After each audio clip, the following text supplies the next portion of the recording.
ನನ್ನೆಲ್ಲ ಪ್ರೀತಿಯ ವೀಕ್ಷಕರಿಗೆ ನನ್ನ ಪ್ರೀತಿಯ ನಮಸ್ಕಾರಗಳು.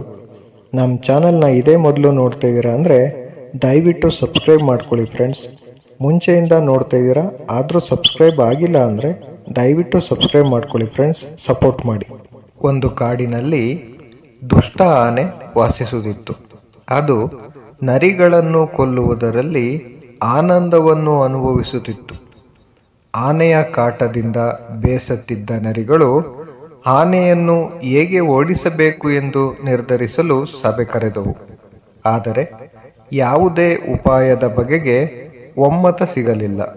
ಆ ದುಷ್ಟ ಆನೆಯ ತೊಂದರೆಯಿಂದ ಪಾರಾಗಲು ವಯಸ್ಸಾದ ನರಿಯೊಂದು ಒಂದು ಉಪಾಯವನ್ನು ಮುಂದಿಟ್ಟಿತ್ತು. ಅದನ್ನು ಎಲ್ಲರೂ ಒಪ್ಪಿಕೊಂಡರು.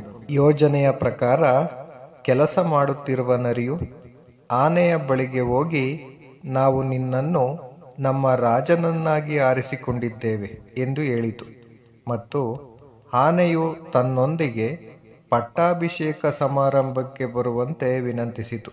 ಮಧುರವಾದ ಮಾತಿನಿಂದ ಸಂತಸಗೊಂಡ ಆನೆಯು ಪಟ್ಟಾಭಿಷೇಕ ಸಮಾರಂಭಕ್ಕೆ ನರಿಯೊಂದಿಗೆ ಜೊತೆಗೂಡಿತು. ಆನೆಯು ಹೆಮ್ಮೆಯಿಂದ ರಾಜನಾಗಲು ಹೊರಟಿತು.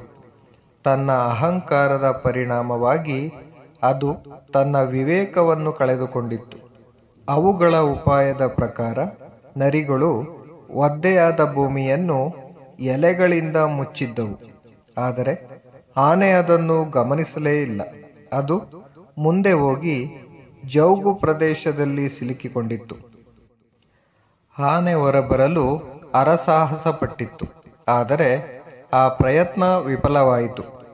ಕ್ರಮೇಣ ಕೆಸರಿನ ಹೊಂಡದಲ್ಲಿ ಆನೆ ಸಂಪೂರ್ಣ ಮುಳುಗಿ ಸಾವನ್ನಪ್ಪಿತು. ದುಷ್ಟತನವು ಕೆಟ್ಟ ಅಂತ್ಯವನ್ನು ಹುಟ್ಟುಹಾಕುತ್ತದೆ. Thank you for watching friends.